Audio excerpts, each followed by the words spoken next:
nerve-wracking. It almost sounded like a constant smoke alarm screeching sound.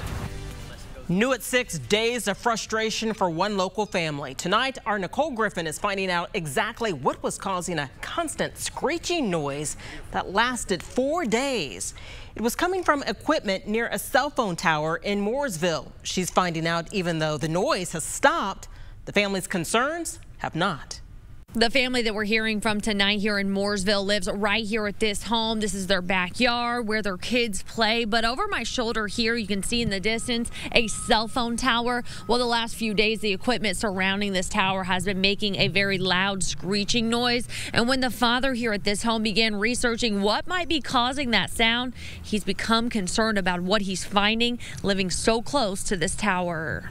It's screeching, it's pulling your hair out. Crazy mad. You know, I really need somebody to come out here and shut this noise off. Will Adamson first noticed this noise Saturday night.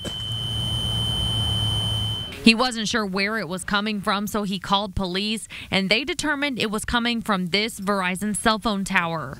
So I called them. They didn't show any alarms here. They didn't really know what was going on. They kind of blew me off. I felt blown off. He was told Verizon would be out first thing Monday morning, but once again, the sound continued. After work on Monday night, still screaming all the way till midnight, where I went to bed, and here we are. We asked Verizon where the noise was coming from and why. They say the source of the alarm came from a generator that supports the cell site. It was a false alarm, and the issue was fixed this morning.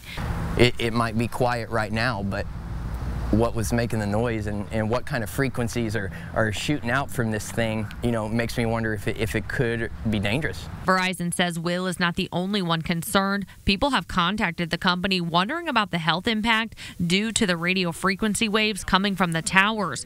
But Verizon says it's in compliance with all FCC safety standards. They say their technology is constantly reviewed by health and safety organizations. Nicole Griffin, RTV6.